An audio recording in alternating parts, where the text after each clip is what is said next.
aking ipupunla. Ayan o. Iba na F1 na kalabasa. Ito po yung maligat na kalabasa.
So, ayan, yung aking na trabaho, yung nasa gilid na yun.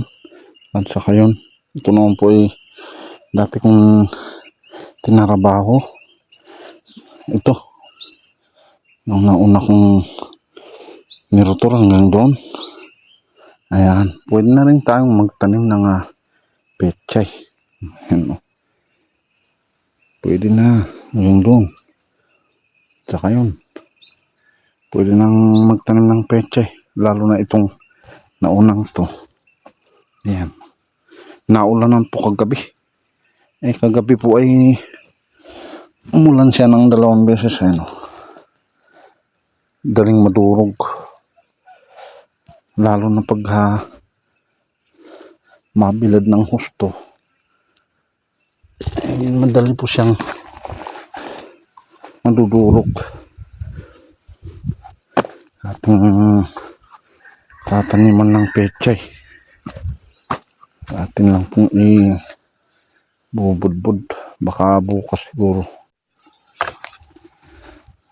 Ayan. Sa oras naman po na alas 10:30. Sobrang init ng panahon. Parang di ako naligo kanina kasi grabe ang pawis. Grabe ang init. Ayan. Kaya dito tayo muna sa silong. Ay, nakasilong. Buti pa nga at meron pa ito. Hindi ko pa pinuputol ito. At may sisilungan pa dito sa gilid. Habang mainit ang panahon, dito muna tayo at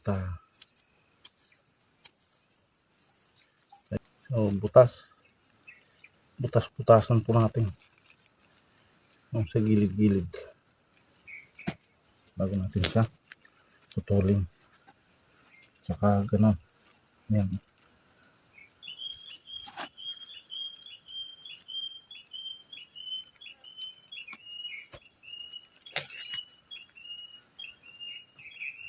Yan.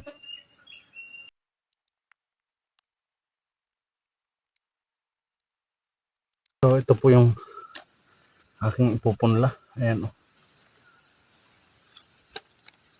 Smooth Selena F1 Sponge Guard. Ito, subukan po natin magpunla ng ganito. Patula. Ilang buto. Ilang buto lang po ito. 2, 4, 6, 8, 20. So 20 na buto. So, gawin kong tigdadalawa para sigurado. Ayan. Para sigurado na may matutuloy, tigdadalawa na. So ito, sagana long yard pin. Subukan ko rin ilagay ko na lang po rito para transplant na lang pag lumaki na o tumubo para sigurado.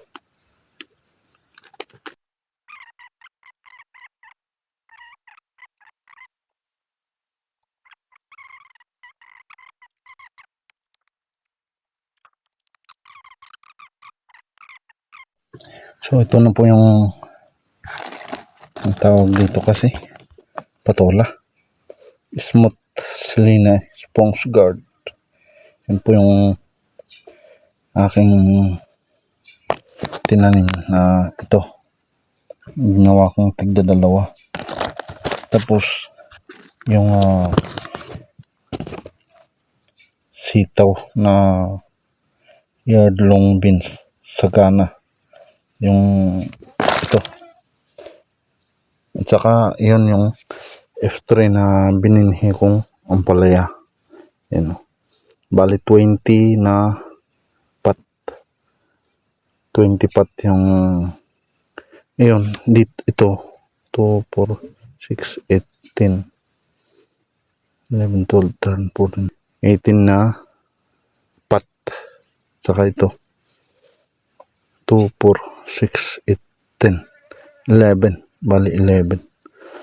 So dito sa ampalaya, dito sa kanyang tubuan, hindi ako sure kung ito dito siya lalabas, ito dito or dito. Hindi ko na siya binabad kasi nasapat lang naman, kaya ganito na lang yung aking gagawin para siguradong tutubo. Lalabas kasi pag ito daw yung naka sa taas ay hindi po siya lalabas, kaya ganito na lang, pa-flat, saka ganun matabunan na rin yan para pag diligan natin ay hindi po lalabas yung mga buto. Yan ganun lang para matabunan. Ganito, huwag masyadong lagyan ng marami, dahan-dahan lang kasi pag binigla mo aapaw. Dahan-dahan lang pag lalagay ng tubig. Yan, puno, sisip-sipin yan mga lupa. Meron po akong pinahabol na Ivana F1 na kalabasa. Ito po yung maligat na kalabasa. Ito may na dalawa, may tig-isa. Kung ito sa kalabasa, at least sa akin alam ko kung saan ang tutubo. Ay kanyang pag-uugatan ay dito sa medyo patulis. Ayan o, kita ba? Doon yung pag-uugatan po niya. Kaya pag tanim ako ng kalabasa ay ganun, nasa baba yun, at yun ang tataas po siya. So ayan yung pahabol kong kalabasa. 2, 4, 6, 8, 10, 10 puno. May tigda dalawa, mas marami yung tigda dalawa at saka tag-iisa yung iba. Yung ang ating nagawa. Yan ang aking nagawa sa ngayon. Tatapos. So hindi ko namamalayan, nasa silong po tayo. Hindi naman po mamamalayan ay last 12 na. So uwi na po muna. At mamayang hapon na uli. Kasi ano po, parang uulan. Baka ito sa sobrang init mamayang hapon siguro may ulan naman po ito. So yun lang po. At maraming salamat. Ingat and God bless po. Sana may kaunti po kayong napulot sa aking na-share na video. Maraming salamat. Ingat and God bless po.